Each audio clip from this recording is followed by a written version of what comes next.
Welcome back to the College Basketball Bracket Science Podcast. Another season has come and go.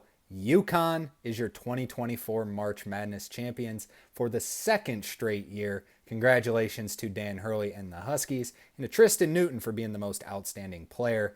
UConn is on an absolute tear. They are having an absolute dynasty of a program right now. They are the top dogs in college basketball, proven so once again this year. Another season of not losing a game, another March Madness, of not losing or winning a game by less than double figures. This is an absolute historic run that Dan Hurley has his guys on over there. We're going to talk about that game in the show. Of course, we're going to talk about the championship game. We're going to talk about, just real briefly, the Final Four results. We haven't talked since then, so I'm going to talk about the NC State, Alabama. Give them some credit. Great season. Now it's depressing. The season's over. 2024 season, 2023-2024 season is over. It's time to start talking about the 2024-2025 season. We're going to talk about some of the final stats of the 2024 year, and then we're going to talk about some of the transfer portal, what we got going on, some coaching changes. Obviously, Calipari just made some huge headlines. We're going to talk about some of that, what this might mean for some of the program. Then we will talk about the Final Four teams. We're going to talk about how each team got here, some of the breakdowns of their resumes, and just how spectacular UConn is. And even Purdue, great season for Purdue. They proved everyone wrong just by making it to the national championship game. Obviously, this was a great basketball team. They're just nobody is on UConn's level right now. So thanks for tuning in. Before we get started, if you wouldn't mind going down, smashing the subscribe button, really appreciate it. We're not going to be doing as many podcasts. Nobody wants to hear me talk every single day about transfer portal stuff. There's just way too much to talk about. Could if we wanted to, but not going to do that. But we will probably be posting once a week, maybe once every 2 weeks in some cases, just talking about some of the key transfer portal, some coaching changes. Teams, I tried to do some power rankings. I can't do it. There's so much changing. I had Houston at like number 4 or 5 or something. Then we just got word LJ Cryer's coming back. I'd probably move them up to top 2 at least, maybe top 3, maybe even number 1. With LJ Cryer coming back, it's just so much things are changing. So no power rankings. Not going to talk about that. We're just going to make some key changes and what might fit, what might not fit. First, we got to talk about the Final Four games. Let's talk about them real quick. Just announce the scores. Purdue beat NC State 63-50. Great run for NC State. Kind of figured this one was coming with, they were just blazing hot, winning 9 games in a row to get here. Then you take a week off and you have to try and guard Zach Edey with obviously just outsized was DJ Burns, which you don't say that often, by Zach Edey, but they just couldn't stop him. It was ugly from the second half on, I would say. And then UConn beat Alabama 86-72. Give credit to Alabama. Nate Oates had a great game plan for this one. UConn took them off the 3-point line as well as they could. Alabama still knocked down a great percent. They were 11-23 from 3. They were still great, but just not enough for UConn. They're the best X's and O's, best, just motivation, just everything that Dan Hurley does is the best in the country as of right now.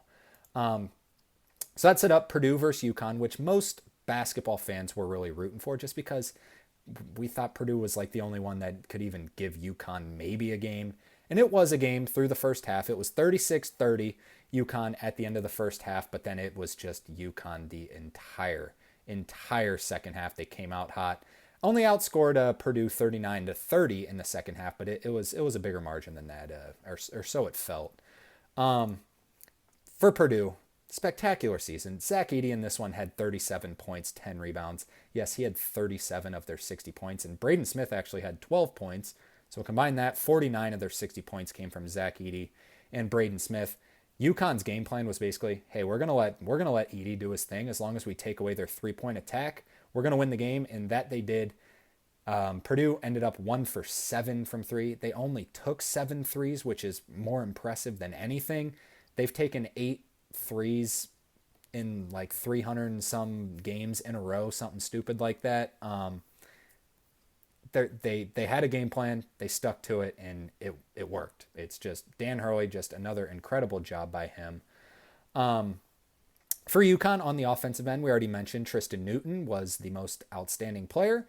And this one, he led UConn with 20 points, 7 assists, 5 rebounds. he shows up in the big moments. Back to back, by the way, for Tristan Newton, most outstanding players. That is impressive. That is incredible for Tristan Newton, the All-American. Stephon Castle showed up big again, 15 points, 5 rebounds, 3 assists. Also did great job defending. Clingan only had 11. He was 5 of 8 from the field. If it was a Zach Edey versus Donovan Clingan matchup, obviously Zach Edey won. By the way, for those who are saying Zach Edey's just tall, that conversation's over. I kept seeing that everywhere. Zach Edey's just tall. Just wait till he plays Donovan Clingan. Well, he did play Donovan Clingan, and he got Donovan Clingan in foul trouble, and he scored 37 on him. Zach Edey is incredible. Donovan Clingan is also incredible. He might be the best defender. He's might be the best defender going into the draft. 7'2", quick, huge part for this team. Cam Spencer also had his moments, 11 points, 8 rebounds, just that firepower. And then off the bench, we just got to mention Diarra. He had 9 points, 4 of 6 from the field. He is a very underappreciated piece of this. Their six-man, I know they're starter heavy, but their six-man, Diarra, great performance in this one to have 9 points. That was it. That was the national championship game. Some of the statistics. UConn 75-60. First team to go back-to-back since 2006-2007. Florida team, but did it in completely different directions. That Florida team kind of dominated that 2006 season, if you remember. Then they were kind of Florida Atlantic-like, if you'll say. They just kind of coasted in the regular season, just didn't really have any motivation. Then they just ran through the tournament. This UConn back-to-back performance is better than that Florida one was. Just 12 straight games of winning by 13 plus points in the NCAA tournament, including championship, Final Four, Elite Eight. That's just spectacular. Nobody is on their level. They're the best program in college basketball right now. Dan Hurley is the best coach in college basketball at this moment. He's going to be in the Hall of Fame. He's young. He's 52 years old. He's a lock for the Naismith Hall of Fame right now. Winning back-to-back, you're going to be in the Hall of Fame. It is incredible what UConn is doing here. Now have 6 national championships in totality there. All right, so now let's talk about the routes that all these teams took. We just want to give a brief breakdown on their season. We won't spend long on it. Let's first talk about UConn and just how they got all the way here. They start off the year with 3. You're coming off a national championship. You don't want to put too much pressure early. You beat Northern Arizona, Stonehill, Mississippi Valley State. Then you're tested with Indiana and Texas, and you beat Indiana by 20, beat Texas by 10. Texas game was at Madison Square Garden, so it was a big UConn advantage home court wise there, even though it's technically neutral. But you only beat them by 10. Texas was disappointing at that point in the season. Remember, Texas had to make that buzzer beater over Louisville to get to play UConn, so we're like, ugh.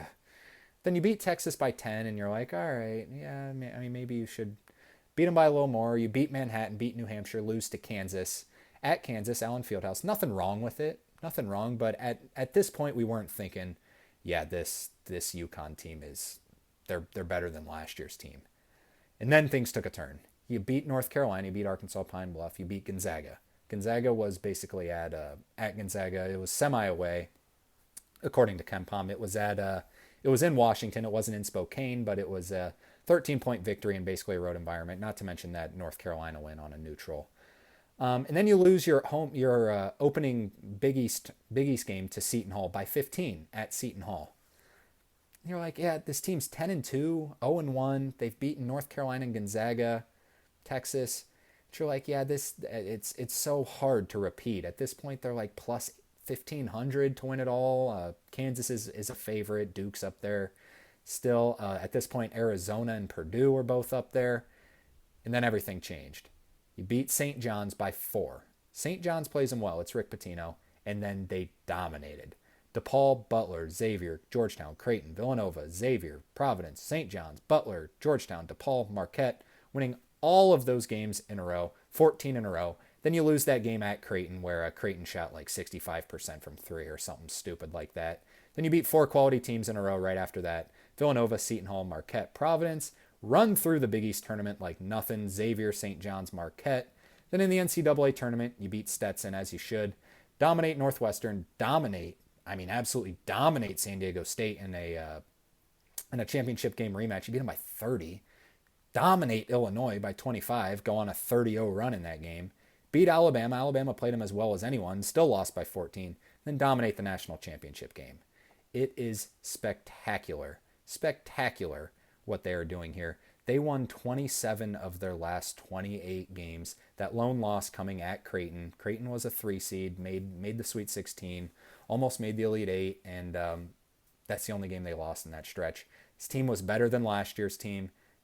This 2-year span is something that we will remember for a very, very long time, and it is Dan Hurley has done. You can't even speak into words what Dan Hurley has done there. It has been absolutely incredible.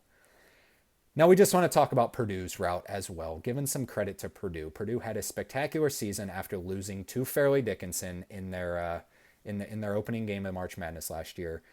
Their guards gained more experience. They were freshmen. Fletcher Lawyer and Braden Smith were freshmen last year. Obviously, Zach Edey's always been great. Zach Edey got even better this year. He really did. He got better this year.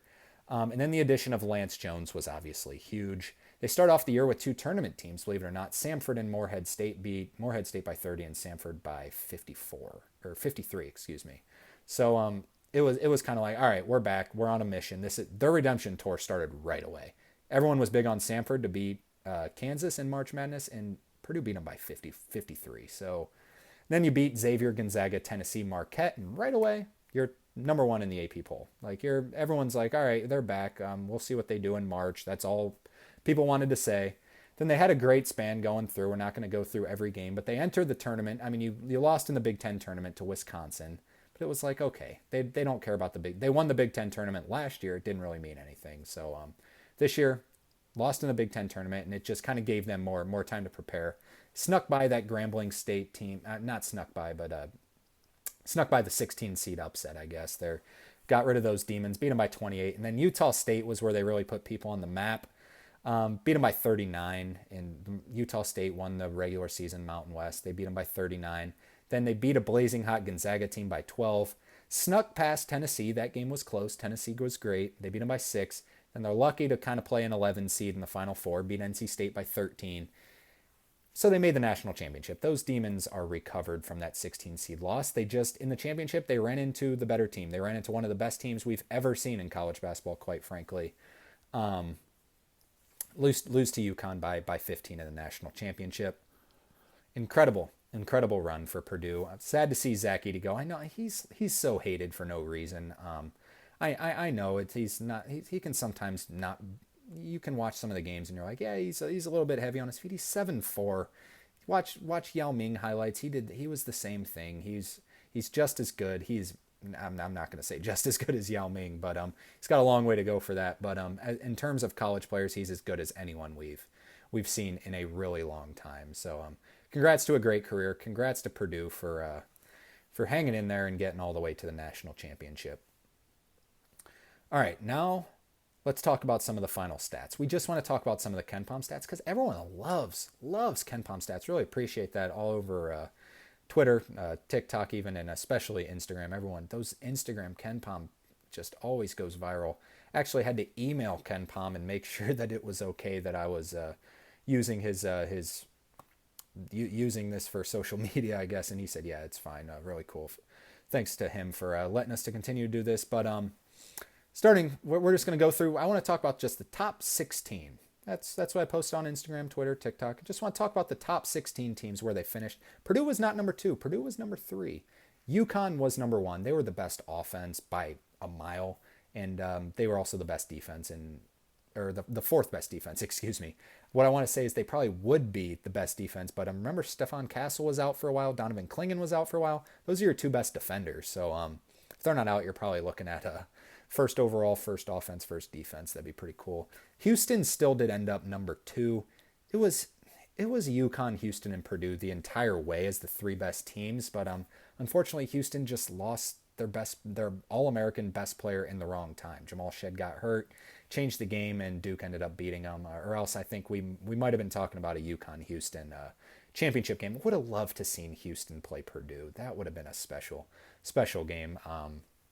Definitely think Houston was like Purdue. Like if NC State were to run into Houston, they weren't going to beat Houston. I truly believe that. But Houston was number 2. They were 19th in offense, 2nd in defense. Purdue was 3rd, 4th in offense, 12th in defense. 4th, Auburn. Even after that loss to, we know the computers loved them all year, that loss to Yale, they were still 4th in KenPom, 10th in offense, 6th in defense. Now, I'm not going to talk about all their offenses and defenses. I'm literally just going to go down the list. Tennessee was 5th, 2 seed. Arizona was 6th. Duke ended up 7th, which I thought was interesting. They got all the way to 7th.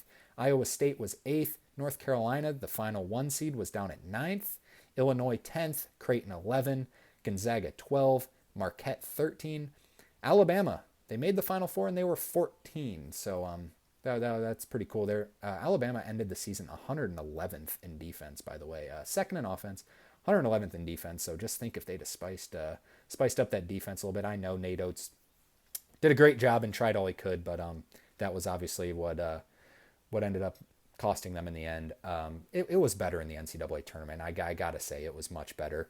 Baylor ended up 15th. Baylor just for the second straight season, just kind of disappointed a little bit.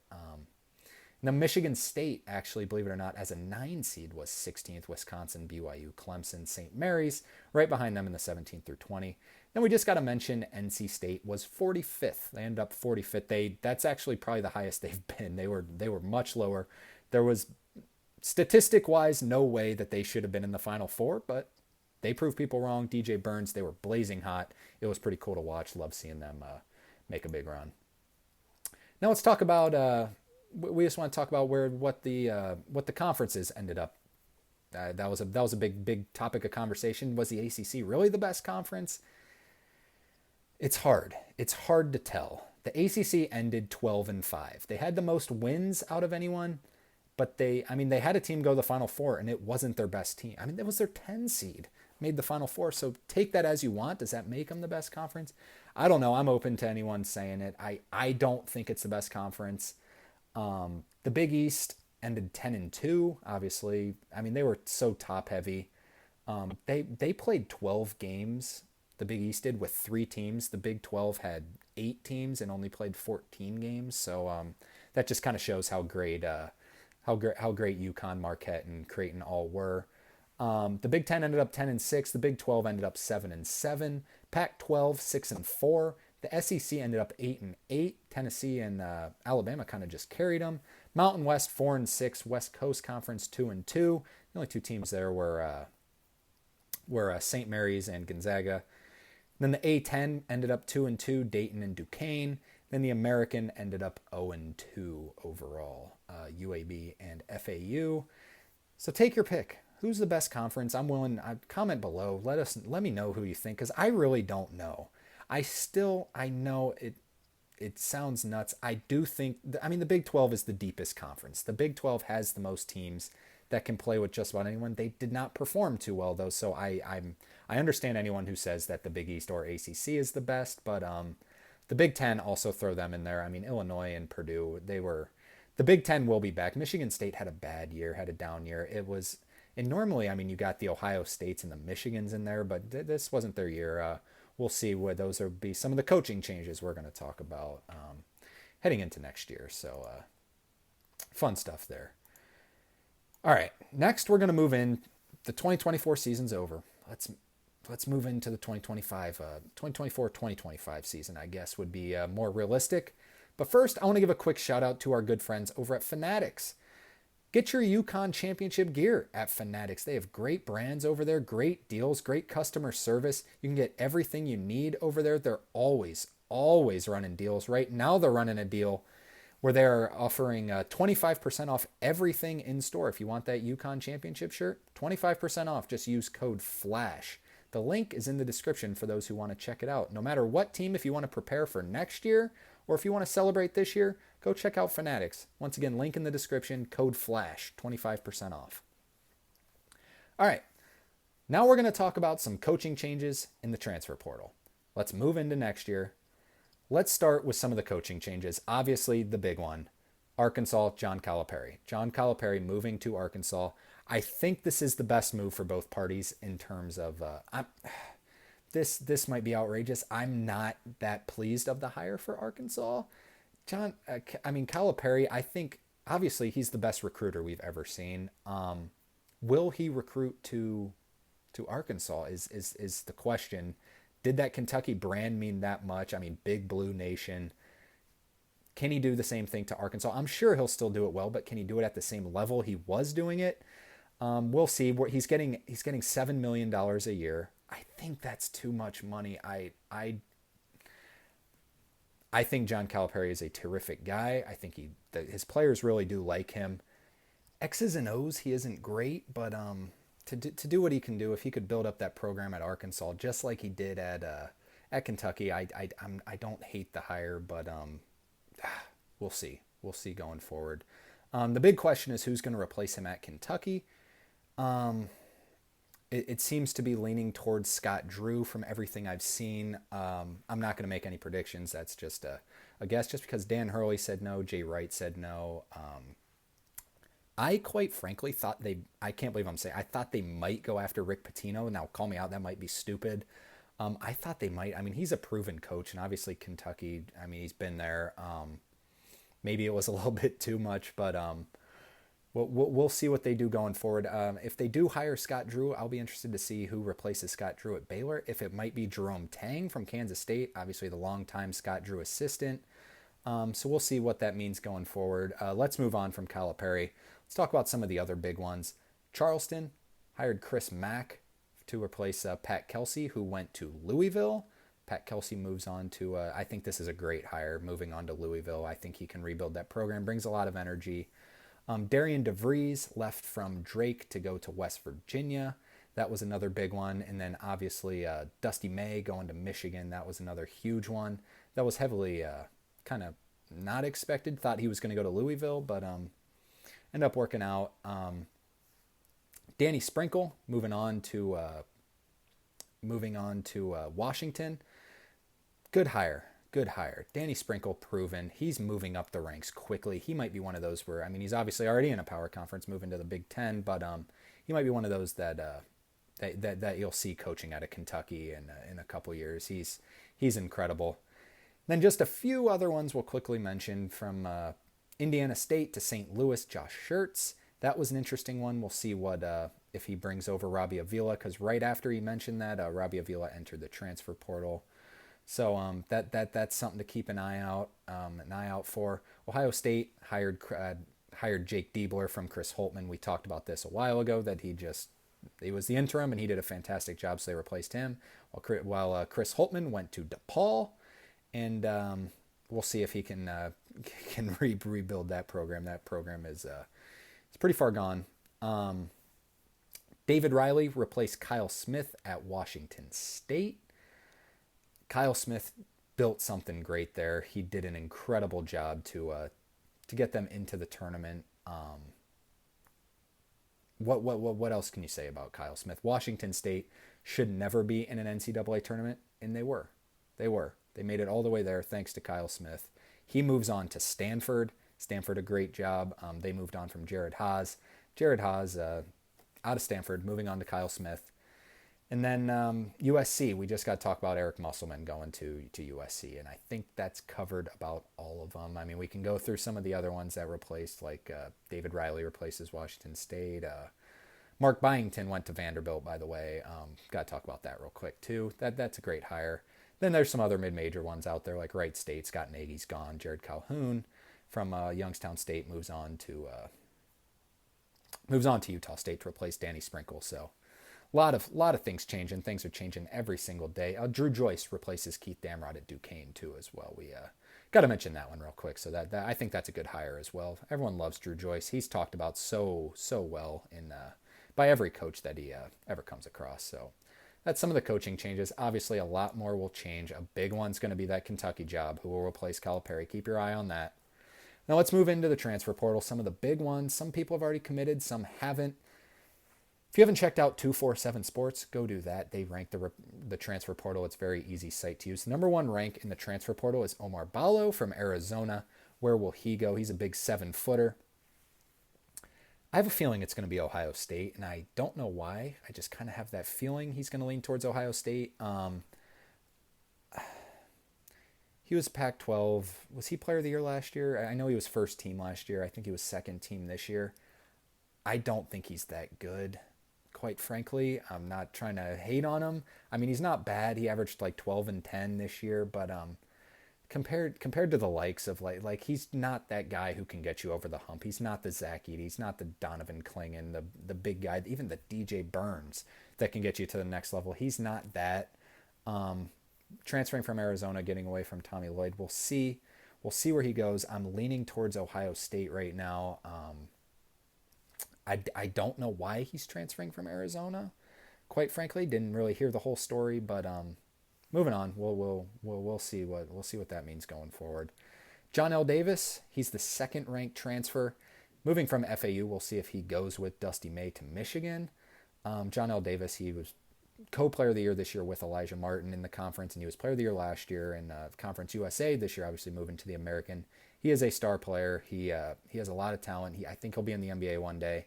He's got Final Four experience, obviously. Second ranked, pretty impressive FAU, what they've really built up there to produce even a second ranked transfer portal guy. I would be shocked if he didn't go to Michigan. He loves Dusty May. Obviously, all the guys love Dusty May. If you return 12 or 13 players from a Final Four team, I think he'll go to FAU, but we'll see. AJ Storr is going from Wisconsin to Illinois. Now, I've talked a little bit about AJ Storr and his, in his just quirky shots, I guess we'll say. I think he'll fit in well at Illinois, but like Terrence Shannon, he's kind of Terrence Shannon. Terrence Shannon averaged a ton of points, but you got every once in a while he's just firing up some shots that are like, didn't need to do that. Same with AJ Storr. He is a freak athlete. He can jump out of the building. Great defender, but he's going to need a little bit more discipline. I think he'll get that with Brad Underwood. I think this is a great pickup for Illinois and a great choice for AJ Storr. Tucker DeVries going to West Virginia with his dad, Darian DeVries, transferring from Drake. He was the player of the year. He is spectacular. I also think he'll be in the NBA one day. A few others we just want to talk about. Actually, you know what? Let's talk about a lot of these. I'm ready to talk transfer portal. It's time. It's time to move on to the next year. Maxime Reynaud from Stanford transferring even with the addition of Kyle Smith. No idea where he's going to go. I'm not even going to act like I'm going to know where he wants to go, but that's something to keep an eye on. Clifford Omiori from Rutgers. He's transferring even with that spectacular class. That's kind of a tough loss for them. I thought he was going to stay and stick with Dylan Harper and Ace Bailey. That would have been fun to watch, but he's transferring out of there. Kobe Johnson from USC is going to UCLA, right across the state. Thought that was kind of interesting. And then Great Osibor is transferring from Utah State. As soon as Danny Sprinkle left, he announced he was going to leave as well. Curious to see if he'll follow Danny Sprinkle. Javon Small is transferring from Oklahoma State. Kanan Carlisle is transferring from Stanford. Danny Wolf transferring from Yale. This is one I want to talk about a little bit. This is going to be interesting to watch. Danny Wolf is spectacular. He plays at Yale. I mean, if I had the opportunity to go to Yale, I'd go to Yale. But he has the opportunity to go somewhere like a Kansas or a Duke or even a North Carolina and make a significant impact. So I'm really, really curious to see where he ends up, or if he'll end up at somewhere like a San Diego State, something like that. You know what I mean? Or even like a Utah State. But curious to see what Danny Wolf. He obviously wants to move up and make a career out of basketball, even though I'm sure he's smarter than I'll ever be. But we'll see. I'm very curious to see about Danny Wolf. Brandon Garrison also transferring from Oklahoma State. Zeke Mayo transferring from South Dakota State to Kansas. This was a great pickup for the Jayhawks, Zeke Mayo. Miles Rice is transferring from Washington State. We talked a lot about Miles Rice on this podcast. With his battle with lymphoma, you have to. It was a spectacular, spectacular story. Win a game in March Madness. Kyle Smith left. Now Miles Rice is leaving. Malik Mack, the star from Harvard, is leaving. He is uncommitted yet. I'm sure he'll end up at like a Kentucky or something like that. Maybe even in Arkansas with John Calipari. Michael Ajayi transferred from Pepperdine to Gonzaga. This is a great pickup for Mark Few and Gonzaga.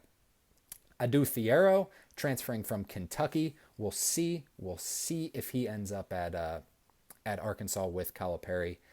And then moving down a couple of Oklahoma guys. Otega Owa, he just entered the transfer portal. Don't know, haven't really thought much about where he's going to end up. And then Javion McCullum. This was a weird one to me. Oklahoma to Georgia Tech. I'm a huge fan of Stoudemire over at Georgia Tech, but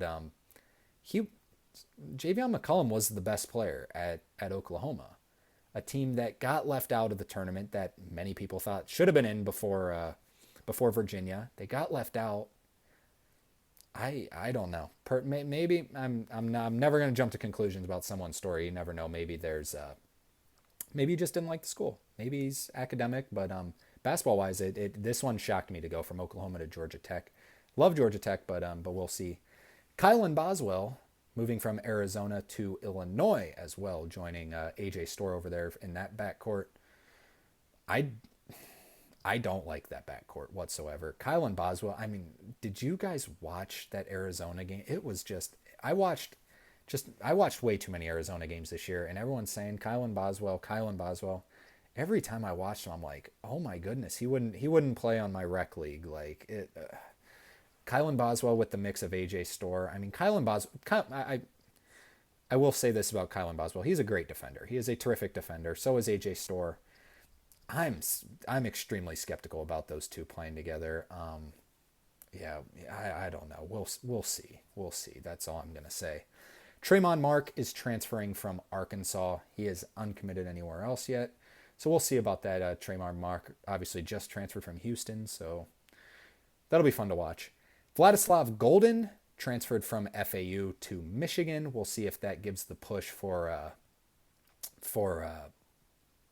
John L. Davis to also follow his path and go to Michigan, while Doug McDaniel transferred out of Michigan to Kansas State. So that I think that's a great pickup for Kansas State. I'm curious to see about Doug McDaniel because all those issues with Juwan Howard, how he relates. Everyone gets along with Jerome Tang, unless of course he's going to Baylor. But Sean Padula is going from Virginia Tech to Oklahoma to take over.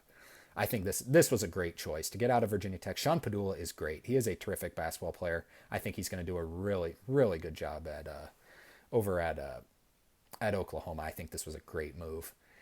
Roddy Gale Jr. transferring from Ohio State. We'll see where he ends up. Aaron Bradshaw transferring from Kentucky. We'll see where that one goes. Aiden Holloway from Auburn. Robbie Avila, we already talked about, from Indiana State. Will he follow Coach Schertz and go to St. Louis? Will Aiden Holloway end up at Kentucky, like people are saying, or even Arkansas? We'll see. Will Aaron Bradshaw follow Calipari? We'll see. Those are all the ones we're going to talk. Oh, well, you know what? We got to talk about Meechie Johnson. Meechie Johnson going from South Carolina to Ohio State. That's a big one. Meechie Johnson from Ohio State went to South Carolina, made a name of himself going back to Ohio State. So crazy year. Transfer portal. It's going to get crazier and crazier every single year. Those are just some of the notable players you might want to know going forward. We'll see. Then we'll do some power rankings once the transfer portal is closed and we can figure out what roster is what. It's like the NBA anymore. The MLB just can't even figure out what players on what team anymore. So it's exciting. It's fun time for college basketball. UConn is top dogs. People are transferring, trying to build power teams. I am so excited. First off, let me say this. Ohio State fans, don't hate me. I'm an Ohio State fan. I'm so excited to watch Michigan basketball this year, though. Get Doug McDaniel out of there. Get Juwan Howard out of there. Bring in Dusty May and bring in John L. Davis and Vladislav. Oh, man, I'm excited to watch the Big Ten in general this year. Jake Diebler taking over the reins for the Buckeyes. It's going to be fun. Tom Izzo's going to be back. Purdue is losing Zach Edey, which sucks, but everything's going to be fun. Arizona moving to the Big 12, losing Omar Ballo and Kylan Boswell. I think it's best for them. I quite frankly do. We'll see about Caleb Love. That's it. That's going to do it for our show today. It's the end of the season. Bear with us. As mentioned earlier, we're not going to podcast as much. Maybe once a week, once every 2 weeks. So still, hit those notifications. Give us a listen once a week to be updated. I'm not going to just talk about these random. I want to talk about the big names. I want to talk about the guys who are going somewhere that are going to make an impact, and maybe like the Cam Spencer impact that he made for UConn this year. Who might be some of those players this upcoming year. As always, give us a follow on Instagram, Twitter, and TikTok at Bracket Science with 2 S's. We're still going to post. We were posting like 5 times a day. Now we're going to be posting once a day, maybe even sometimes take some days off. There's just not that much, but we're going to start talking more and more transfer portal and coaching changes. So if you're into that kind of stuff, or if you're into everything college basketball, go give us a follow on those. The links are also in the description. You can just click on those, give a follow. While you're down there, smash the subscribe button before you leave. Leave a review. Give us a good review if you really like it and love talking college basketball. Smash the like button on your way out. Comment your feelings. Let us know what you think. Everyone have a great rest of their day. It's been great talking college basketball this year with you. Stay tuned for more. See you later.